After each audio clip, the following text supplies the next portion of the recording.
کسی نے سوال کیا کہ اسی مہینے سے متعلق ایک بڑا سوال ہے، کنڈوں کی کیا حقیقت ہے؟ اگر ہمارے قریبی رشتہ دار ہمیں کنڈے کی دعوت دے تو ہم کیا کریں؟ اگر نہیں گئے تو جو ہمارے رشتہ دار ہیں ان کی ساس ان پر ظلم کرے اور کہتے ہیں کہ دیکھ تمہارے گھر نہیں آئے. ٹھیک، بہرحال ساسوں کے ظلم بہرحال ہر بار آ رہے سوالات، ساس ساس ساس ساس ہے نا، ساس نے سانس لینا مشکل کر دی بہنوں کا. ٹھیک، بہرحال ویسا نہیں ہے، سانسیں اچھی بھی ہوتی ہیں. یہ الگ بات ہے کچھ برے نمونے ہمارے پاس سامنے زیادہ ہے، جیسے کچھ بری بھویں بھی ہوتی ہے تو ویسے کچھ بری سانسیں بھی ہوتی ہے. بہرحال تو کسی نے سوال کیا کہ کنڈوں کی کیا حقیقت ہے. ٹھیک، تو سب سے پہلی چیز یاد رکھیے، چونکہ یہ مہینے سے متعلق اس مہینے میں دو بدعتیں ہوتی ہیں رجب میں. ایک ہوتا ہے 22 کو جو کنڈوں کی شکل میں ہوتی ہے، اور بہرحال وہ آ رہی ہے میٹھی عید، ٹھیک، یا پوریوں کی عید بولتے ہیں اس کو. اور دوسری جو ہے معراج کی رات لوگ مناتے ہیں. دو چیزیں ہوتی ہیں. تو آئیے کنڈوں کی کچھ حقیقت جان لیں. کنڈے بہرحال میں سمجھتا ہوں اس کا نام ہی آپ کو بتا رہا کہ اس کا اسلام سے کوئی تعلق ہی نہیں ہے. یہ دن کو عربی میں کیا بولتے بتائیے؟ شریعت میں ہر چیز عربی میں ہے نا. عید الفطر، عید الاضحیٰ، یہ الگ بات ہے، ہم عام زبان میں میٹھی عید اور تیز عید بولتے ہیں اس کو، یا قربانی کی عید اور فطرے کی عید، لیکن اس کے نام ہے عربی میں. اس کے احکامات موجود ہے شریعت میں. عید کو جانے سے پہلے کیا کرنا، آنے کے بعد کیا کرنا، عید الاضحیٰ میں کیسا اور عید الفطر میں کیا فرق ہوگا، فطرہ کب دینا، ان کے مسائل بھی. یہ کنڈے اگر شریعت میں اس کا رتی برابر بھی مقام ہوگا تو مجھے صرف کوئی ایک آدمی جو اس کو مناتا ہے، میں اس کو چیلنج سے کہہ رہا ہوں اس کو عربی میں کیا بولتے ہیں اس عمل کو، وہ بتا دے تو میں بھی کل سے منانا شروع کر دوں گا. صرف عربی میں بتا دے. دیکھیں اسلام میں ہر عمل، ہر رکن عربی میں ہے، کوئی بھی اٹھا لیجیے. یہ الگ بات ہے کچھ چیزوں کو ہم، جیسا کہ نماز عربی لفظ نہیں ہے، لیکن اس کا مکمل عربی لفظ جو قرآن اور حدیث میں سینکڑوں ہزاروں بار آیا ہے، صلاح ہے نا. لیکن الگ بات ہے کہ ہندوستان میں اپنی سہولت کے لیے ہم اس کو نماز بولتے ہیں. نماز کا جھکنے کے معنی میں آتا ہے.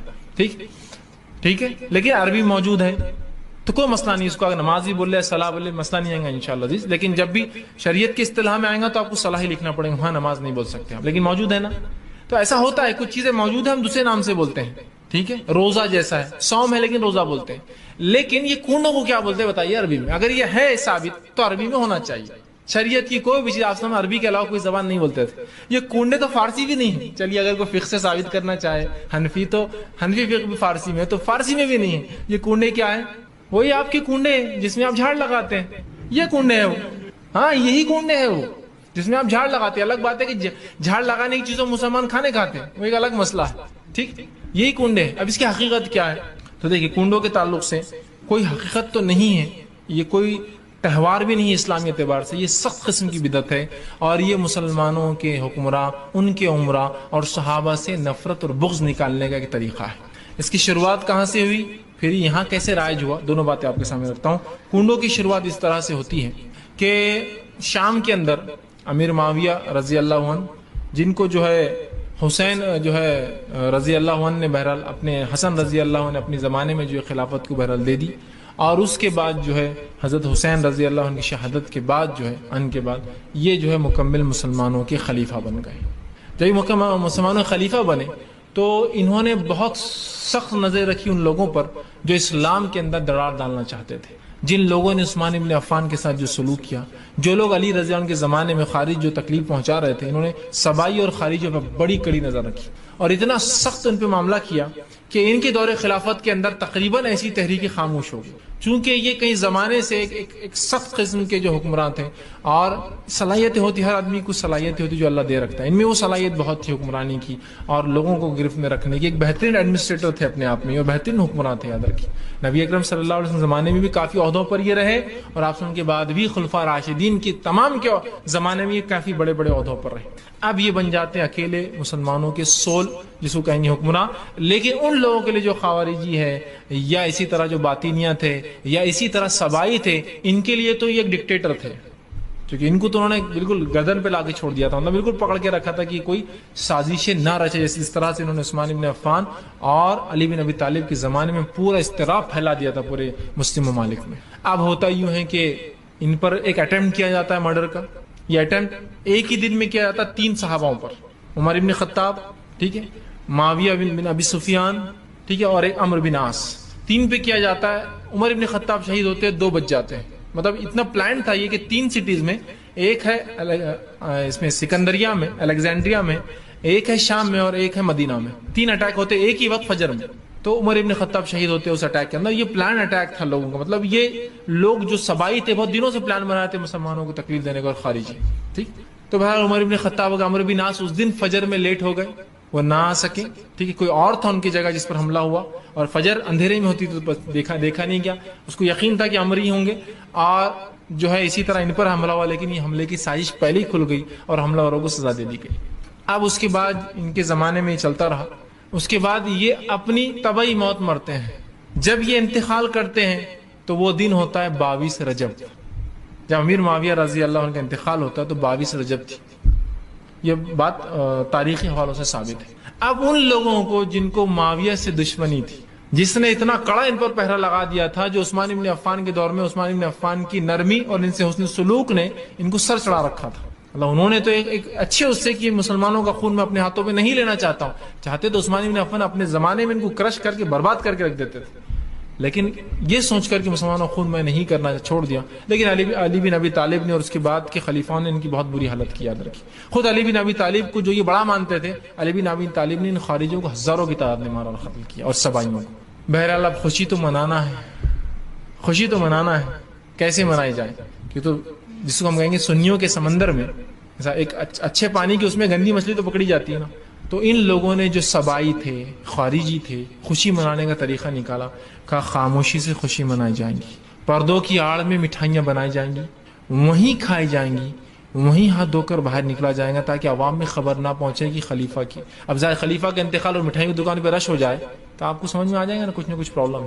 جیسا رزلٹ آیا تو مٹھائی کی دکان پہ رش ہو جاتا ہے, تو آپ معلوم 10th کا رزلٹ 12th کا رزلٹ آیا تو پرابلم ہو جائیں گا, کہاں لے جا رہے ہیں مٹھائی, کون ہے یہ منافق, سمجھ میں آ جائیں گا نا. تو مٹھائی گھر میں بنائی جائے, خاموشی میں بنائی جائے, گھر کے پردوں میں بنائی جائے, وہیں خاموشی سے بلا کر کھائی جائے, اور وہیں ہاتھ دھویا جائے, اور اس مٹھائی کو وہیں ختم کر دیا جائے تاکہ باہر نہ پتا چلے اندر کیا ہوا ہے. یہ تھا وہ خوشی جو صحابہ کی وفات پر منائی گئی. افسوس امت مسلمہ نے اس رسم کو ہو بہو کاپی کیا. کنڈا جب جہاں بنتا ہے وہاں پردے لگا دیے جاتے ہیں. خاموشی میں بنتا ہے, کوئی اس میں ہاتھ نہیں ڈال سکتا, چونکہ بچے ہاتھ ڈالیں گے باہر لے جا سکتے, مٹھائی معلوم ہو جائیں گا. وہی طریقہ جو خارجیوں نے اپنایا تھا اور سبائیوں نے خوشی منانے کا, وہی ہے. خاموشی میں لوگوں کو بلایا جاتا ہے, اس کی انویٹیشن نہیں چھپتے, آ جائیے کنڈے ہیں, آ جائیے کنڈے. لوگ خاموشی میں آتے ہیں, وہیں کھانا کھاتے ہیں, بچاؤ وہیں جمع کر کے رکھ جاتا. اور شام میں جتنا ہے وہ ہاتھ دھونے کا پانی بھی ایک بکیٹ میں جمع ہوتا ہے, پانی کو گڑھا کر کے ڈال دیا جاتا ہے, اور بچا ہوا کھانا ڈال کے دفنا دیا جاتا ہے. یہ ہے کون خوشی. تو کیسی منائی جاتی ہے آپ کو بھی پتا ہے اور مجھے بھی پتا ہے. خوشی کیسی منائی جاتی ہے آپ کو بھی پتا ہے اور مجھے بھی پتا ہے. سمجھ لیجیے آپ کو میں ایک بار کہوں کہ بھائی عبداللہ صاحب گھر آ جائیے, بولو مت کسی کو, خاموشی سے آ جاؤ. پھر عبداللہ صاحب آپ میرے گھر آتے ہیں, میں دروازہ کھول, جلدی اندر آ جاؤ.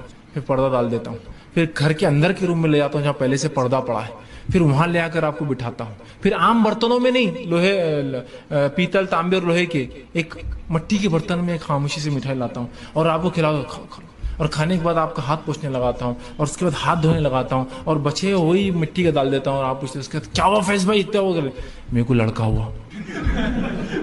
آپ بولیں گے اتنا خفیہ ہوا, خوشی تھی تو کیسے منانی چاہیے تھی. ارے بھائی آ جاؤ, آج دعوت ہے. کیوں؟ مجھے لڑکا ہوا. بھائی لڑکا ہی نہیں, میں لڑکی کی مثال, مجھے لڑکی بھی, آ جاؤ بھائی دعوت ہے. ٹھیک, اور آپ آ رہے ہیں, اور بھائی کیا فیض صاحب, کیا اللہ نے بہت آپ کو کیا نواز, آپ باہر سے مبارکباد دیتے آ رہے ہیں نا, پھر اندر آ رہے بیٹھ رہے, یہ ہوں گا نا خوشی.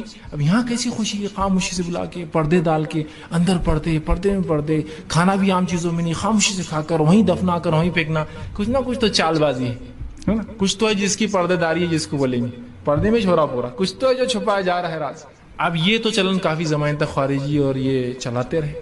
اس کے بعد اب یہ سنیوں میں کیسا ڈالا جائے ہمیں, تو ایک نیا شوشہ چھوڑا گیا, جعفر صادق کی نیاز ہے. بولے جعفر صادق, یہ بہرحال ایک تابعی میں سے ہیں, ان کی بولے نیاز ہے.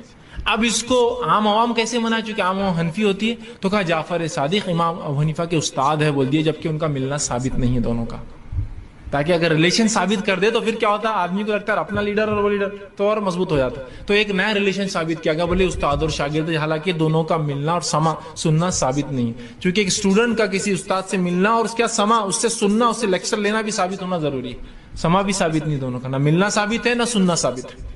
تو لگا دیا کہ کہا جعفر صادق کی نیاز ہے, اور جو یہ نیاز کرتا اس کا بیڑا پار ہو جاتا, اس کا یہ ہو جاتا, اس کا دکان چل جاتی, اس کا یہ ہو جاتا, اور بس جاہل عوام لگی اس کے پیچھے پھر کنڈے منانے. تو آج کے دور میں کنڈے ہندوستان میں اکثر جو ہم سے شیعوں سے ہم نے لیے ہیں. وہ زمانے میں خارجی اور سبائیوں نے کیا, آج شیعوں سے یہ ہم رسم لیتے ہیں اور اس کو دھڑلے سے جو ہے سنی منا رہے ہیں. اس کی شریعت میں کوئی حقیقت نہیں ہے. میں نے تو اتنا تک کہہ دیا نا, صرف کوئی عربی میں ثابت کر دے رسم کا کیا نام ہے اس عمل کا, تو میں بھی کرنا شروع کر دوں گا. جو چیز عربی میں جس کی بنیادی اسلامی نہیں, اس کا نام ہی نہیں ہے اس کا, تو اس کے بارے میں کیا کہہ سکتے ہیں, سوچا ہی جا سکتا ہے. اور اس حد تک بڑھا دیا گیا کہ کنڈے کی عید, ہے نا, کنڈے کی عید ہو گئی. اب بقرعید کو جو اہتمام سے نہیں منایا جا رہا, رمضان جو اہتمام سے نہیں, کنڈے کی عید منایا. ادھار لے کر, ادھار پتہ نہیں کیا کیا کر کے لوگ قرض لے کر کرتے ہیں, اس لیے کہ بولے قرض لے کر کریں گے تو بیڑا پار ہو جائے گا, جعفر صادق اس کی یہ نیا پار لگا دیں گے. اور پھر وہ پتہ نہیں کہ لکڑہارے کا قصہ بھی ہے کچھ, تبھی وہ بہت غریب تھا, انہوں نے جعفر صادق کی ایک نیاز کر دیا. یو پی کا یہ اودھی جو حکومت تھی یو پی کی, تو حال کا واقعہ 100-150 سال پرانا. نواب جو تھے اودھ کے, اس زمانے میں کوئی ایک تھا, وہ شیعہ تھے لیکن یاد ہے کہ اودھ کے نواب, پھر انہوں نے یہ کیے تو ایک لکاڑ ہے کہ اسی تقدیر چمک گئی. بولے کیوں, تو وہ انہوں نے جعفر صادق کی نیاز کی, کتاب سے آتے چھوٹے چھوٹے کنڈے کی نیاز یہ, اور بس پھر معاملہ شروعات تو ایسی ہوئی, اور آج اس طرح سے بہرحال سنیوں میں منایا جا رہا ہے. اس کی کوئی حقیقت نہیں ہے, اس میں جانا, اس کو منانا, اس کا کھانا ثابت نہیں ہے. اب رہا آپ کا معاملہ کہ آپ کے رشتے دار وہ دعوت دیتے ہیں, آپ نہیں گئے, تو یہ آپ کا اور ان کا معاملہ, آپ سمجھائیے. لیکن جانے کی اور کھانے کی ذات میں نہیں. بہت سے لوگ بولتے ہیں بسم اللہ پڑھ کے کھا لیتے, اپنے کو پرساد دو بل تو بسم اللہ پڑھ کے کھا لیتے, اپن کنڈے بسم اللہ پڑھ کے کھا لیتے, اللہ کا نام لے لیے تو سب ہو جاتا. میرے بھائی, جو چیز پہلے سے حلال ہوتی ہے اس پہ بسم اللہ پڑھنے کے بعد وہ چیز کھا سکتے آپ. جو چیز پہلے ہی حلال نہیں, سو کیسے کھا سکتے آپ؟ تو لوگ آتے ہیں پھر آپ پوریوں کو حرام بول رہے ہیں. پھر لوگ سوال کرتے, دیکھو میدا حلال ہے حرام ہے؟ حلال. وہ کھوپرا حلال ہے حرام ہے؟ حلال. کشمش حلال ہے حرام ہے؟ حلال. کاجو بادام حلال ہے حرام؟ مغزیات حلال. آپ سب بولتے ہیں حلال. پھر ہاں ہم نے پوری بنا دی تو حرام ہو گئی. ہم اگر پوری بنائے تو تمہارے لیے, وہابیوں کے لیے, فلاں کے لیے حرام ہو جا رہی, باقی چیزوں کو حلال بولتے ہیں. میرے بھائی, یہ تمام چیزیں تمہاری درست ہے. میں آپ سے پوچھتا ہوں, کیلا حلال ہے حرام ہے؟ آپ بولیں گے حلال ہے. لڈو حرام ہے حلال ہے؟ حلال. اگر کسی معبود کے سامنے غیر مسلم کے رکھا ہو رہا تو کھاتے, پھر کھاتے کہ حلال ہی ہے نا کیلا, تو نہیں بسم اللہ پڑھ کے نہیں چلیں گے نا. اس لیے کہ کسی بھی چیز کا پہلے حلال ہونا شرط ہے, پھر اس کے بعد بسم اللہ پڑھا جائیں گا. کیونکہ یہ کھانا جعفر صادق کے نام سے یا پتہ نہیں کس کے نام سے منایا جا رہا ہے, جو نیاز ہو رہی ہے, جو شریعت میں اللہ کے علاوہ کسی کی نظر اور نیاز کرنا جائز نہیں ہے. تو جو چیز جائز ہی نہیں اس کو بسم اللہ پڑھنے سے حلال کیسے ہوگی؟ جو چیز پہلے سے حلال ہوتی ہے اس پہ بسم اللہ پڑھنے سے وہ آپ پہ حلال ہو جاتی ہے. جو چیز پہلے ہی درست نہیں ہے, تو بہرحال یہ درست نہیں ہے. اس میں پارٹ لینا, بسم اللہ پڑھ کے کھانا بھی درست نہیں ہے. ایک بار ہوتا, میں ایک جگہ ہمارے گھر کا کام چل رہا تھا, وہاں گیا, ایک خاتون نے کہا 2 منٹ فیض بھائی آئے, چونکہ ایک دعوت چھپ کے دی جاتی ہے نا, بولنا نہیں پڑتا, آ جائیے بولتے. حالانکہ 22 کو سب کچھ سمجھتا ہے, کہ مجھے میرے گمان میں بھی نہیں کہ 22 ہے اس دن, سوچتے ہی کہاں کہ ایسی چیزیں ہو رہی. انہوں نے کہا بس آ جائیے. میں گھر چلا گیا ان کے, چونکہ وہ بازو رہتے تھے. گھر گیا تو دروازے اندر جب بیٹھا تو دیکھا وائٹ چادر, وائٹ سب لگا ہوا, اور سامنے وہ اسپیشل رہتے نا کنڈے, مارے پھنس گیا. میں ان کو سمجھایا, دیکھیے درست نہیں. بولے آپ بسم اللہ پڑھ کے کھا لو, آپ کو الگ والا لا کے دیتے جس پہ ہم فاتح نہیں. انہوں نے مجھے کچھ بھی نہیں چلیں, آپ مجھے معذرت کر دیں, انشاءاللہ پھر کبھی آپ پوریاں بنائیں گے تو میں ضرور آ کر کھاؤں گا آپ کے پاس, لیکن ابھی نہیں. کیونکہ ان کے دل رکھنے کے لیے میں غلط کام تو نہیں کر سکتا. ٹھیک ہے, وہ میرے لیے بہت محبوب ہے, وہ میرے بہت چہیت ہے, لیکن اللہ اور اس کے رسول سے زیادہ میں کسی کو بھی نہیں چاہتا ہوں. اس کے بعد تو ٹھیک ہے بھائی, آپ کو بڑی محبت کرتا ہوں, آپ میرے پڑوسی ہے, سب ہے, لیکن اس معاملے میری محبت آپ سے کم ہے نا. محبت کے درجات ہوتے ہیں نا, ماں سے محبت, باپ سے محبت, بیوی سے محبت, بچوں سے, سب کے درجات ہیں نا, سب کی یکساں ایک جیسی نہیں ہوتی ہے نا. تو میں بہرحال اس معاملے میں جو یہ نہیں کر سکتا, معذرت چاہیے ان سے, اور ان کو بھی تعلیم ملیں گی. یار آپ بول رہے میں وہ عمل کرنا درست نہیں, بسم اللہ پڑھ کے کھا سکتا ہوں, اور کھاتے بیٹھے اور پھر بولے غلط ہے, یہ اچھا نہیں. کوئی بولیں یار عجیب بات ہے یار, یہ کھاتے اور بولتے غلط ہے. تو آپ جا نہیں سکتے, کھا نہیں سکتے, حصہ نہیں لے سکتے. اب کچھ لوگ سوال کرتے, میری کرانے کی دکان لوگ آ کے سامان خریدتے. دیکھیے آپ کو بیچنے میں سامان کچھ نہیں, بنانے والا کچھ ہی بنائے اس کا مسئلہ ہے, وہ آپ کا مسئلہ نہیں, وہ پارٹ آپ کا نہیں, آپ مکلف ہی نہیں اس معاملے. تو لہٰذا کنڈے کی حقیقت یہ ہے, اور اس سے بہرحال اجتناب کرے. چونکہ اس مہینے سے نسبت تھی, اس لیے بہرحال میں نے مناسب سمجھا کہ جواب دے دوں. ایک مسلمان ہونے کے ناطے یہ بات ہمارے لیے جاننا ضروری ہے کہ کون سے عمل قبول ہوتے ہیں آخر.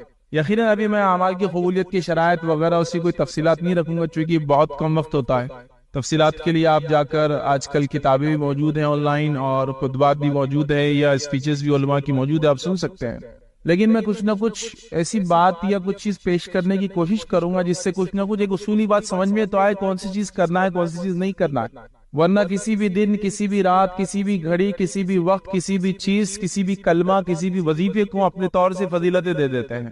پھر فضیلت دینے کے بعد پھر وہ بات پہ بات چلتی چلی جاتی ہے، پھر ایک فضیلت سے دوسری فضیلت، ایک عمل سے دوسرا عمل، ایک کام سے دوسرا کام، اور پھر وہ چیز شروعات تو پتہ نہیں کیا نیت سے ہوئی تھی، لیکن وہ بہت بگڑی ہوئی شکل میں آج نظر آتی ہے۔ تو لہٰذا ایک مومن ہونے کے ناطے یہ بے حد ضروری ہے، مسلمان ہونے کے ناطے میرے اور آپ کے لیے، مرد اور خواتین کے لیے، کہ ہم لوگ یہ چیز کو جان لیں کہ کون سے عمل کرنا ہے، کون سے عمل نہیں کرنا ہے۔ اب سوال یہ کیا اللہ رب العزت ہر عمل کو قبول کرتا ہے؟ مثال کے طور پر میں کچھ بھی کروں تو کیا یہ قابل قبول ہے اللہ کے پاس؟ تو کوئی انسان اچھے کام کر رہا ہے، کوئی انسان برے کام کر رہا ہے، اب سوال یہاں بھی آتا ہے کون سے کام کو آپ اچھا بولیں گے اور کون سے کام کو آپ برا بولیں گے؟ کیونکہ ہر آدمی اپنے ذہن سے، اپنے دماغ سے، ہر مذہب کے اندر اپنے طور طریقے ہیں، تو کیا وہ ساری چیزیں اچھے ہیں؟ ہر مذہب کا، ہر انسان کے دعویٰ ہے کہ وہ جو بھی عمل دنیا میں کرتا ہے وہ اللہ سے قریب ہونے کے لیے کرتا ہے، پھر وہ اللہ کو جس بھی نام سے پکارتا ہو۔ سب کا یہ دعویٰ ہے کہ ہم معبود سے قریب ہونے کے لیے، گاڈ سے قریب ہونے کے لیے، ہے نا، فلاں سے قریب ہونے کے لیے کام کر رہے ہیں۔ تو گویا ہم تو جانتے ہیں اللہ کے علاوہ کوئی معبود نہیں ہے، تو لہذا ہر آدمی یہ دعویٰ کر رہا ہے، ہر مذہب یہ دعویٰ کر رہا ہے کہ اللہ سے قریب ہونے کے لیے کام کر رہا ہے، سارے عمل جو بھی کر رہے ہیں صبح سے لے کر شام تک۔ لیکن سوال یہ ہے کیا اللہ تعالیٰ ہر عمل کو قبول کرتا ہے؟ کیا اسی کو کسوٹی ہے، کوئی اصول ہے، کوئی طریقہ ہے؟ ہونا چاہیے نہ کچھ دماغی یا انسانی عقل خود یہ کہتی ہے کہ ہر چیز کے لیے کوئی اصول و طریقہ ہونا چاہیے۔ مثال کے طور پر ایک سواری کی بس ہے تو کوئی طور طریقہ ہونا چاہیے اس میں چڑھنے اور اترنے کا، نہیں میں جو جیسا چاہوں کروں، کوئی کھڑکی میں سے چڑھ رہا ہے، کوئی دروازے میں چڑھ رہا ہے، کوئی کسی کو باہر پھینک کر چڑھ رہا ہے، کوئی جو ہے بس کے اوپر سے اس میں جو ہے سوراخ کر کے چڑھ رہا ہے، کوئی بس کو الٹی کر کے سب کو خالی کر کے چڑھ رہا ہے۔ سارے لوگ کہہ رہے ہیں ہمارا مقصد تو ایک ہی بس میں سوار ہونا، لیکن آپ کہیں گے سارے طریقے درست نہیں ہو سکتے، کوئی ایک ہی طریقہ درست ہے اس میں، اور وہ اصول ہوگا جو وہ اس گاڑی کے بنانے والے نے بنایا کہ ایک طرف سے ان ہے، دوسری طرف سے آؤٹ ہے، ایک جگہ عورتوں کے بیٹھنے کا سیکشن ہے، ایک جگہ معذوروں کا، ایک جگہ عام لوگوں کا ہے نا، ایک جگہ بچوں کا ہے، تو اصول ضابط ہوتے ہیں۔ تو ظاہر سی بات ہے اللہ تعالیٰ ہر عمل کو قبول نہیں کرتا، یہ بات تو آپ سمجھ لیں سب سے پہلے۔ مطلب ہر وہ چیز جو میں سمجھتا ہوں کہ میں اچھائی کے لیے کر رہا ہوں، خیر کے لیے کر رہا ہوں، ثواب کے لیے کر رہا ہوں، اللہ کے پاس قابل قبول نہیں جب تک کہ کچھ اصولوں کے مطابق وہ عمل نہ ہو۔ اور وہ اصول کیا ہے انشاءاللہ اس میں سے چند باتیں آج میں آپ کے سامنے رکھوں گا۔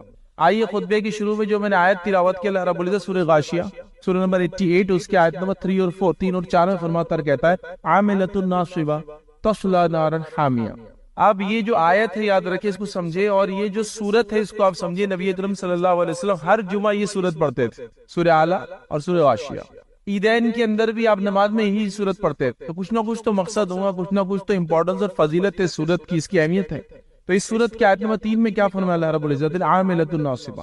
اب اس کے شان نزول کے تعلق سے آپ تفسیریں دیکھیں، مفسرین نے جو لکھا ہے وہ اقوال کو آپ دیکھیں تو اس میں پتہ چلتا ہے کہ ایک بار عمر ابن خطاب رضی اللہ عنہ نے ایک عیسائی کو دیکھا جو عمل کر کر کے تھک چکا تھا، مطلب رونے کی وجہ سے اس کے یہ آنسوؤں کی وجہ سے نشان پڑ گئے تھے، عبادتیں کرنے کی وجہ سے اس کا جسم پورا خراب ہو چکا تھا، اور ظاہر سی بات ہے شادی بیاہ نہیں کرتے، رہبانیت اختیار کرتے ہیں، اور عمل کر کر کے وہ تھک گئے تھے۔ تو ان کو تعجب ہوا کہ کیا اتنے عمل کرنے کے بعد بھی ان کے عمل ضائع ہونے والے ہیں؟ اتنی مشقتیں کرنے کے بعد بھی، اپنے جسم کو برباد کرنے کے بعد بھی، بودا کرنے کے بعد بھی، کیا ان کے اعمال اللہ قبول نہیں کرے گا؟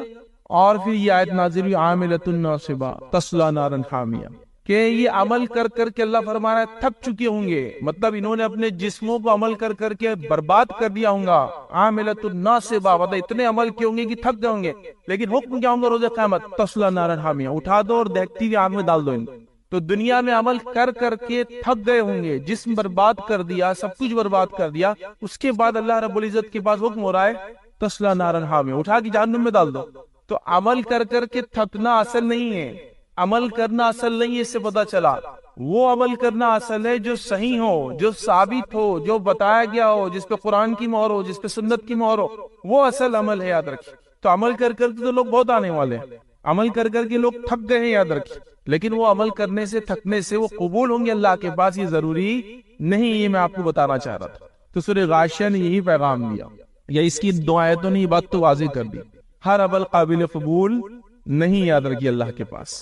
اللہ کے پاس کچھ طریقہ ہے عمل کو قبول کرنے کا، ہر عمل اللہ رب العزت قبول نہیں کرتا، یہ بات کو آپ سب سے پہلے سمجھ لیں۔ اور دنیا میں ہر آدمی جو کچھ کرتا ہے وہ اسی لیے کرتا ہے کہ اپنے رب کو راضی کرے، اللہ رب العزت کو منا لے، اعمال میں اضافہ کرے، جنت سے قریب ہو، جہنم سے دور ہو، گناہوں کی معافی ہے نا، عمل کرنے سے گناہ بھی معاف ہوتے ہیں انسان کے، نیک عمل کرنے، ہر آدمی اس کے لیے کوشش کرتا ہے، لیکن سارے عمل قابل قبول نہیں ہیں۔ صرف وہی عمل اللہ رب العزت قبول کریں گا جو عمل صحیح ہوں گا، جو اس نے حکم دیا ہوں گا اور اس کے نبی کے طریقے کے مطابق انسان کر کے آؤں گا، وہ عمل ہی یاد رکھیے قبول ہوں گا۔ اب سوال آتا ہے کہ کون سی عمل ہے جو اللہ تعالیٰ قبول کریں گا.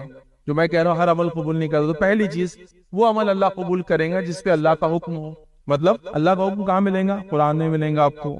اس کے بعد وہ عمل نبی اکرم صلی اللہ علیہ وسلم کی سنت سے ثابت ہو. اگر قرآن میں نہ ہو تو کہ آپ صلی اللہ علیہ وسلم نے کیا، کہا، بولا، آپ کو کرتے ہوئے دیکھا گیا، آپ کے سامنے کیا گیا اور آپ نے خاموشی اختیار کی، تو پھر وہاں سے پتہ چلے گا. اس کے بعد اگر کوئی عمل قرآن میں اور سنت میں بھی ہو تو اس کا طریقہ سنت بتائیں گے ہم کو کہ اس کو کیسا کیا جائے. جیسا کہ نماز ہے، روزہ ہے، زکوٰۃ ہے، حج ہے، صدقات ہے، خیرات ہے، اچھائی کو حکم دینا ہے، برائی سے روکنا ہے، نظر کا مانگنا ہے، فلاں کرنا ہے، یہ کرنا ہے. تو یہ تو پتہ چل گیا کہ یہ ہے طریقہ، لیکن کیسے کرنا ہے وہ کون بتائیں گا؟ نبی اکرم صلی اللہ علیہ وسلم کی سنت ہم کو بتائیں گے. یاد رکھیں دوسرا اور کوئی سورس و طریقہ ہمارے پاس نہیں. یاد رکھیں اس کے بعد اگر کوئی چیز نہ ملے ہم کو، جیسا کہ قرآن کا حکم تو ثابت ہو گیا، سنت میں بات بھی آ رہی ہے، لیکن ہم کو طریقہ نہیں مل رہا تھا، پھر ہم صحابہ کی طرف جائیں گے. اس کے بعد پہلے ہوگا قرآن سے حکم، سنت سے حکم، پھر قرآن اور سنت کے حکم نبی اکرم صلی اللہ علیہ وسلم کر کے بتائے. اگر وہاں کوئی چیز نہ ملے تو پھر ہم صحابہ کی طرف جائیں گے. ٹھیک ہے، اور یہ ہمارے لیے بہترین طریقہ یاد رہے کسی چیز کو سمجھنے کا ہے. کسی صحابہ نے وہ عمل کیسا کیا نہ پتا چلے تو پھر تابعین سے ہم جائیں گے اور پوچھیں گے یا ان کی زندگیوں کو دیکھیں گے کہ وہ کیا کرتے تھے. تو یہ طریقہ ہے اس کا، یاد رکھیں. لیکن ہمارا معاملہ یہ ہے کہ ساری مطلب جس کو بولتے ہیں نا الٹی ناؤ چلا دی ہم نے ہر چیز کے اندر. پہلے ہم اس چیز کو مانتے ہیں جو ہمارے سماج میں چلتا ہے. یہ سب کر رہے تو غلط کیسے ہو سکتا ہے؟ مطلب پہلا اصول سب کر رہے تو غلط کیسے ہو سکتا ہے. اور یہ اصول میں نے مطلب لوگوں کو بیان کرتے ہوئے سنا، اللہ رحم کرے. ایک صاحب ایک مرتبہ بیان کرنے لگے کہ کھانے سے پہلے نمک کھانا کیسا ہے. کسی نے ان سے سوال کر لیا اور وہ اپنے آپ کو مفتی کہتے تھے. میں نزدیک تو مفتی نہیں تھے، اس لیے کہ جو علماء انبیاء کے وارث ہے وہی علماء ہے جو واقع میں انبیاء کی سنت کو بیان کرتے، اپنی دل کی بات بیان نہیں کرتے. تو بہرحال انہوں نے بیان کر دیا اگر سب کرتے ہیں تو سنت ہوگا ہی. تو میں نے کہا سنت کو جاننے کے اصولوں میں ایک دم لیٹسٹ اصول مجھے پتا چلا آپ سے کہ سب کرتے ہیں تو سنت ہوگا ہی. مطلب اگر کسی سماج میں ہر انسان کوئی کام کرنے لگے تو انہوں نے کہا کہ پھر سنت ہوگا ہی. تو میں نے کہا یہ نیا اصول ہے. تو پھر بہرحال وہ شرمندہ ہو کے خاموش ہو گئے. یہ کوئی اصول نہیں یاد رکھ کہ لوگ کرے تو سنت. ہم لوگوں کا ایسی ہوتا ہے، پہلے ہم لوگوں کو دیکھتے ہیں اطراف اکناف میں لوگ کیا کر رہے، تھوڑے مہذب سمجھدار لوگ کیا کر رہے، تھوڑے مالدار ایلیٹ کلاس کیا کر رہا ہے، تو ہم کو لگتا ہے بس یہ دین اور شریعت کیسا بنے گا. یا جس کے سر پہ ٹوپی ہو، داڑھی ہو، کرتا پاجامہ، تو یہ جو بھی کرے پھر وہ ہو گیا سنت، ہم کر سکتے ہیں. ایسا نہیں ہوتا ہے، اصولی بات ہے یاد. تو اللہ کی کتاب کا حکم ہو یا نبی اکرم صلی اللہ علیہ وسلم سنت میں حکم ہو، اور نبی اکرم صلی اللہ علیہ وسلم کی سنت سے پتہ چلیں گے اللہ کے حکم پہ عمل کیسا کرنا ہے، سنت پہ عمل کیسا کرنا. نہ ملے تو صحابہ کی زندگی بھی جائیں گے، صحابہ زندگی سے تابعین، اس طرح سے ہم آگے جائیں. ہم لوگ پورا الٹا چل رہے ہیں، پہلے سماج کو دیکھ رہے فلاں، پھر کتاب کی بات تو ایک دم آخر میں ہو رہی ہے جب جھگڑا بہت بڑھ جا رہا ہے، کوئی بات سامنے والا سمجھا رہا ہے اور وہ سمجھ میں نہیں آ رہی سامنے والے. تو اس کے لیے علم حاصل کرتا ہوں، یہ بڑی اہم چیز ہے. اب آئیے اعمال کی قبولیت کے لیے کیا شرائط، وہ بھی تھوڑا سا ہم دیکھ لیتے ہیں مختصر. بالکل اعمال کی قبولیت کی جو پہلی شرط ہے یاد رکھیں انسان ایمان والا ہو. کوئی بھی عمل کے قبول ہونے کے لیے فرسٹ کنڈیشن ہے کہ انسان ایمان والا ہو. اگر انسان ایمان والا نہ ہو، نماز پڑھے تو اس کو کوئی فائدہ نہیں، ایمان والا نہ ہو، روزے رکھے تو کوئی فائدہ نہیں، ایمان والا نہ ہو، صدقات کرے کوئی فائدہ نہیں، ایمان والا نہ ہو، اور انسانیت کی بھلے کی کئی کام کرے، ہاں اس سے اس کا جہنم کا عذاب ہلکا ہوگا لیکن وہ جنت میں نہیں جائیں گے اس کی وجہ سے. تو پہلی شرط ہے ایمان لائے عمل کے قبول ہونے کے لیے. دوسری کنڈیشن یاد رکھیں عمل کے قبولیت کے لیے وہ صحیح نیت ہو عمل کرنے کے لیے. مطلب انسان اچھی نیت سے عمل کو شروع کرے، ورنہ بہت سارے لوگ بہت سارے اعمال کرتے ہیں لیکن نیت اچھی نہیں ہوتی. اس معاملے میں یاد رکھیں نتیجتاً اعمال قبول نہیں ہوتے. جیسا مثال کے طور پر میں کوئی چیز کو چراؤں اور پھر دوسروں کو دوں اس نیت سے کہ یہ میں لوگوں کی مدد کرنے کو کر رہا، تو آپ کہیں گے عمل اچھا نہیں نا. چوری کر کے آپ دے رہے ہیں، خالی اچھی نیت سے فائدہ تو ہونے والا نہیں، چونکہ عمل بھی ضروری ہے، نیت کا ہونا بھی ضروری ہے. اس لیے کہ پھر نیت نہ اور عمل کرے انسان وہ بھی درست نہیں، بے نیتی ہے، بد نیتی جس کو کہتے ہیں. تو نیت بھی ہونا ضروری. اور تیسری چیز یاد رکھیے وہ عمل کتاب و سنت کے مطابق ہو. یا اگر ایک ایمان والا ہے تو اس کے لیے یوں کہہ سکتے کہ پہلی چیز وہ اللہ کا حکم ہو عمل، انسان جو ہے خالص نیت کے ساتھ کرے، اچھی نیت کے ساتھ کرے اور نبی کے طریقے پہ کرے. یہ بھی کہہ سکتے ہیں علماء نے الگ الگ 3 شرائط جو اعمال کی قبولیت کے لکھی ہوئی ہے. لیکن یہ موٹی بات یہ ہے کہ ایمان والا ہو، نیت صحیح ہو، اور تیسری چیز ہے کتاب اور سنت کے مطابق وہ عمل ہو، تو ہی اللہ کے نزدیک وہ عمل قابل قبول ہے. یاد رکھیں اس بات کو ہم سمجھ لیں، یاد رکھیں کتاب و سنت کے مطابق ہونا چاہیے. اب آئیے آگے بڑھتے ہیں. اب ہم جو بھی کام اپنے زندگی میں کریں ہم چیک کر لیں کیا ہمیں ایسا کر رہے ہیں، کیا وہ اللہ کا حکم ہے، کیا نبی اکرم صلی اللہ علیہ وسلم کا حکم ہے، کیا نبی اکرم صلی اللہ علیہ وسلم میں کوئی چیز ثابت ہے، کیا صحابہ نے وہ عمل کیا. وہ چیز ہم کو دیکھنا بے حد ضروری. یاد رکھیے ورنہ اگر کوئی چیز ثابت نہ ہوئی ہم ساری زندگی کیوں نہ کرتے چلے جائیں، وہ اللہ کے پاس روز قیامت قابل قبول نہیں ہوں گی، اور وہ اٹھا کر اعمال منہ پر واپس پھینک دی جائیں گے۔ اور یہ کتنی شرمندگی کی بات ہوگی ایک انسان کے لیے کہ دنیا میں عمل کیا لیکن جانچا نہیں کہ عمل درست ہے نہیں، اور آخرت میں چلا گیا اللہ کے پاس اور اس کو اجر و ثواب اس کا نہ ملے۔ یاد رکھیں، تو بڑی ڈینجرس بات ہے، یاد رکھیے۔ تو لہٰذا ہم کو عمل ثابت ہے نہیں، وہ جاننا ہے، یاد رکھیے، اور جاننے کے بعد یاد رکھیے اس کے مطابق ہم کو کام کرنا ہے۔ اب آئیے، ہم لوگوں کا جو معاملہ ہے، یہ جو چیزیں میں دیکھ رہا ہوں ماحول میں، انشاءاللہ ہر سال، ہر مہینے، ہر ہفتے، ہر دن مسلمانوں کے پاس کوئی نہ کوئی ایسی چیز اس کو ثواب کے طور پہ کیا جا رہا ہے، اور پھر اس کے لیے من گھڑت باتیں بیان کی جا رہی ہے، اس کے فضائل بیان کی جا رہے ہیں۔ یقیناً اب ایسا سال کے اندر کئی رسومات مسلمان کرتے ہیں اور کئی باتیں ہوتی ہیں۔ ہمارے پاس اتنے جمعے تو نہیں ہے کہ ہر جمعے میں ہم ہر بار اس کا رد کرتے رہے۔ اصولی بات بتا دی جائیں گی، کنڈیشنل چیزوں کو آپ فٹ کر لیں اور جان لیں وہ صحیح ہے غلط، کیونکہ ہر بار کسی کو بتانا ہے کہ یہ پتھر ایسا ہے، یہ سڑک ویسی، اس سے اچھا اصول بتا دے کہ کون سا پتھر اچھا ہے، کون سی سڑک اچھی ہے، کس کو دیکھا جائے کس کو نہ دیکھا جائے۔ کیونکہ ہر بار بولتے رہیں گے تو ایسا ہو جائیں گے کہ پورے مہینے کے جو ہے بس سال بھر کے جمعے اسی میں چل جائیں گے کہ اب یہ مہینہ آ رہا ہے اس میں غلط ہے، اب وہ مہینہ آ رہا ہے اس میں غلط ہے۔ کہاں تک بتائیں گے بھائی؟ اصولی بات سیکھ لو کہ کون سی چیز صحیح ہے کون سی غلط ہے، اب اصول سے دیکھو اور اس کو جس کو کہیں گے سمجھ لو، ورنہ ہر بار کون آگے سمجھائیں گا کہ فلاں لفظ کے یہ چیز غلط ہے، یہ چیز۔ جیسا مثال میں دے رہا ہوں، A+B=C ہوتے ہیں میتھس کے جو بچے وہ جانتے ہیں کہ الف جمع با اکول ٹو جیم، سمجھ لیجیے ایک اصول ہے۔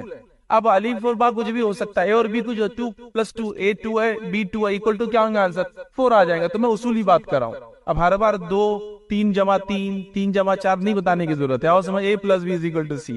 اصولی بات سیکھ لیجیے تو پھر آپ ہر بات کو، ہر بدعت کو، ہر خرافات کو، ہر چیز اس میں ڈال لیں۔ اب امت مسلم کا حال یہ کہ دن کے اعتبار سے انہوں نے من گھڑت باتیں بنا لی، مہینے کے اعتبار سے من گھڑت باتیں بنا لی، سال کے اعتبار سے من گھڑت باتیں بنا لی، اور کئی چیزیں ایسی جو قرآن میں ثابت نہیں، سنت میں ثابت نہیں۔ اگر ثابت ہے تو ویسی ثابت نہیں جیسے ہم اس کو سمجھ رہے ہیں، مطلب ویسی ثابت نہیں جیسا مثال کے طور پر ایک صاحب ایک مرتبہ اور کہا کہ قرآن میں دلوں کی بیماری کا کوئی علاج ہے، کا وال میرا خراب ہو گیا۔ بولا ایسا تو کوئی نہیں ہے، بولا ہے قرآن کی آیت، انہوں نے کچھ وال لفظ لا لیا عربی کا اٹھا کے، اب وہ وال کی بات ہو رہی، یہ کون سا پتہ نہیں، اللہ رحم کرے بھائی، لیکن لا لیا انہوں نے اسے۔ تو اس طرح سے ایسا نہیں یاد رکھے، ثابت ہونا ایک الگ چیز ہوتی ہے، ٹھیک ہے، تو اس کو ہم سمجھے۔ تو آئیے ہمارے پاس جو ہے اس مہینے کے اعتبار سے ایک رات اب تھوڑے دن بعد منائی جائیں گی، جس رات کو لوگ بڑے دھوم دھام سے مناتے ہیں، 27 رجب ہوتی ہے، اس کو معراج کی رات کہتے ہیں۔ تو معراج کی رات یاد رکھیے، یہ واقعہ ہوا لیکن اس کو منانا نہیں، واقعہ ہوا۔ جیسا مثال فتح مکہ ہوئی، اس کو مناتا ہے، جنگ بدر ہوئی اس کو مناتا ہے، صلح حدیبیہ ہوئی اس کو مناتا ہے۔ اس کو ایسا پروگرام نہیں ہوتا نا کہ حدیبیہ کا دن ہے، ہاں چلو منائیں گے، تمہاری طرف سے تھوڑے لوگ آئیں گے، ہم تھوڑے آئیں گے، جمع ہوں گے، ایک معاہدہ کریں گے، کچھ بھی نہیں ہوتا ہے نا۔ تو یہ چیزیں ہوئی، لیکن ہوئی کا معنی منانا نہیں ہے۔ تو معراج ہوئی، کب ہوئی آپ کو بتائیں؟ معراج کب ہوئی؟ اس تعلق سے 5 مشہور قول ہے، 5، جس میں سے ایک ہے کہ رمضان میں ہوئی، ایک ہے کہ رجب میں ہوئی، تو 5 قول ہے، یاد رکھیں۔ اگر یہ رات واقعی میں فضیلت کے حامل ہوتی، منانے کا حامل ہوتی ہے، تو 5 قول نہیں ہوتے، ایک ہی قول موجود ہوتا کہ یہ اس رات ہوئی۔ نبی اکرم صلی اللہ علیہ وسلم معراج ہونے کے بعد کتنے دن حیات رہے بتائیے آپ؟ 10 سال کی تقریباً آپ حیات رہے، چونکہ 13 سال مکی زندگی اور آخر میں یہ ہوا، تو 10 سال حیات رہے، چونکہ نماز اس میں ملی، اس سے علماء لکھتے ہیں آخری وقت میں، ہجرت سے پہلے کبھی تو بھی، تو 10 سال حیات ہے، تو 10 سال میں 10 بار آئی۔ ابوبکر صدیق کی خلافت میں 2 بار آئی، چونکہ ان کی خلافت 3.25 سال تھی۔ عمر ابن خطاب کی خلافت میں یہ رات جو ہے تقریباً 10 سال آئی۔ عثمان ابن عفان کی خلافت میں 12 بار آئی، اور اس کے آدھی، لیکن ان میں سے خلفاء راشدین کا 30 سال کا دور ہے، نبی اکرم صلی اللہ علیہ وسلم 10 سال کا دور ہے، 40 سال میں کسی نے بھی نہیں بنایا اس۔ پھر یہ دور چلا گیا، پھر صحابہ کا دور آ گیا۔ صحابہ کے دور کے اندر بھی آخری صحابی کا انتقال جو 110 ہجری میں ہوا، چونکہ اللہ کے رسول صلی اللہ علیہ وسلم کی حدیث تھی کہ آج سے 100 سال بعد کوئی زندہ نہیں رہے گا۔ نبی اکرم صلی اللہ علیہ وسلم کے بعد تو ظاہر سی بات 110 ہجری میں 100 سال کمپلیٹ ہو گئے، اور اس کے بعد کوئی صحابی نہیں یاد رکھے، تو وہ 100 سال میں بھی اس کو کبھی منایا نہیں گیا۔ تو یہ رات کا کوئی وجود نہیں۔ اس کے بعد ایک اور رات آئیں گی، ایک اور مہینہ آئیں گا اگلا، پھر اس کو 15 شعبان کو منائے جائیں گی۔ یہ رات کی بھی کوئی وجود نہیں، کوئی ثابت نہیں، کوئی منانا ثابت نہیں، لیکن لوگوں نے اعمال کو بنا لیا کہ ثابت۔ چلیے میں آپ سے پوچھتا ہوں، اگر یہ رات ثابت ہوتی تو اللہ کے رسول صلی اللہ علیہ وسلم عمل کرتے، صحابہ کی زندگی میں ہوتی، تابعین کی زندگی میں ہوتی، تبع تابعین کی زندگی میں ہوتی، چلیے وہ بھی چھوڑ دیجئے، امام اور محدثین کا بھی لکھتے، جیسا مثال کے طور پر کوئی کہے کہ حنفی فقہ ہمارے ملک میں سب سے زیادہ چلتا ہے، تو فقہ کی کتاب میں کوئی تو باب ہوتا 27 رجب کو منانے کا بیان، 27 رجب کے فضائل، کہیں نہیں ملیں گا آپ کو، دور دور تک کوئی وجود نہیں، نہ مسلک میں وجود ہے، نہ وہ ہے، لیکن ایک رائج چیز، رائج سمجھتے چلن میں ہے کہ اس رات نبی اکرم صلی اللہ علیہ وسلم کو نماز کا تحفہ ملا تھا، تو پھر جو ملا تھا وہ لو نا، رات لے لی۔ مطلب یہ ہوا کہ میں نے اگر تحفہ آپ کو ایک ڈبے میں دیا، آپ نے تحفہ پھینک دیا، ڈبہ رکھ لیا پوری زندگی اور اپنے پاس کہ فیض میں نے تحفہ دیا میرے کو ڈبے میں، ڈبہ اصل نہیں تھا، تحفہ اصل تھا نا اندر کا، تو تحفہ تو پھینک دیا، ڈبہ لے لیا۔ تو وہی حال ہو گیا کہ 27 آ گئی تو بولے معراج ہے، حالانکہ یہ ثابت نہیں ہے۔ اچھا ایک بات آپ کو اور بتاؤں، لوگ جب معراج کی بات کرتے ہیں تو لوگ کہتے ہیں کہ یہ تو قرآن سے ثابت ہے، قرآن سے اسراء ثابت ہے، معراج ثابت نہیں، یاد رکھیے معراج سنت سے ثابت ہے۔ اس سفر کے آسمانی 2 حصے تھے، ابھی وقت نہیں ہے کہ میں پورا سفر رکھوں، جس کو دیکھنا یوٹیوب پہ آلریڈی میرا لیکچر اپلوڈڈ ہے۔ 2 حصے ہیں، پہلا سفر مسجد حرم سے لے کر مسجد اقصی، اس کو کہتے ہیں اسراء، اور مسجد اقصی سے لے کر آسمان کے سفر کو کہتے ہیں معراج، الاسراء والمعراج۔ تو قرآن میں اسراء کا ذکر ہے، معراج لفظ کا ذکر قرآن میں بھی نہیں ہے، سمجھ؟ تو لہٰذا اگر قرآن میں ہے بھی ذکر اس کا اسراء کا، تو اس کو منانا نہیں ہے۔ منانا کیوں نہیں ہے؟ نبی اکرم صلی اللہ علیہ وسلم نے نہیں منایا، منانا کیوں نہیں ہے؟ صحابہ نے نہیں منایا، منانا کیوں نہیں؟ تابعین نے نہیں منایا، منانا کیوں نہیں؟ سلف صالحین نے کبھی اس کو نہیں منایا۔ لیکن ہمارے پاس ایک تاریخ طے کر لی گئی، وہ تاریخ جو افسوس کی بات ہے آپ صلی اللہ علیہ وسلم کو کے زمانے میں کسی کو نہیں پتا تھی، یا لوگ بھول چکے ہو تاریخ، 5 میں سے ایک بتائی جاتی۔ اب سوال یہ کوئی اتنی اہم رات ہوتی تو ظاہر سی بات ہے اس کو لکھا جاتا کہ یہ رات ہوا فلاں ہوا، اصل تحفہ تھا، رات نہیں تھی۔ صحابہ نماز کے فرض ہونے سے پہلے 2 وقت میں نماز خود پڑھتے تھے، سورج نکلنے سے پہلے، سورج ڈوبنے سے پہلے، عصر اور فجر سمجھ لی ایک طرح سے خود پڑھتے تھے۔ اتنا شوق تھا، کیوں شوق تھا؟ وہ یہ کہتے تھے کہ اللہ رب العزت نے اتنی عظیم نعمت دی اور اتنے بری کفر سے اور برائی سے نکالا، لہذا اللہ کے شکر میں کچھ تو کریں۔ تو وہ اپنی طرف سے نفل نمازیں پڑھتے تھے، معلوم ہو کئی صحابہ نفل نماز پڑھتے پڑھتے ہی پکڑے گئے۔ نبی اکرم صلی اللہ علیہ وسلم کے بارے میں جو پہلی بار پتا چلا لوگوں کو کہ آپ کچھ بات نہیں کر رہے، وہ یہی تھا کہ آپ کو نماز پڑھتے ہوئے کسی نے دیکھ لیا تھا، وہ نفل تھی۔ تو وہ چاہ رہے تھے کہ ان کا رب ان کے اوپر کوئی چیز فرض کرے تاکہ وہ شکر بجا لائے، تو نماز اللہ نے فرض کر دی۔ اب مسئلہ ہمارے ساتھ یہ ہوا کہ ہم نے اس کی فرض ہونے کی تاریخ کو بھی بنا لیا، پھر ایک رات بھی جاگ لی اور اس کے اندر کچھ نمازیں پڑھ لی، اور پھر سال بھر تحفہ غائب۔ تو میں نے اس لیے کہا کہ آپ نے ڈبہ لے لیا ہم نے اور تحفہ ختم کر دیا، نماز تو غائب ہو گئی۔ 5 وقت روز پڑھنے کا تحفہ تھا، یہ سال میں ایک بار نہیں۔ تو گویا ہم نے ایک رات کو پکڑ لیا اور اس کو ہم نے منانا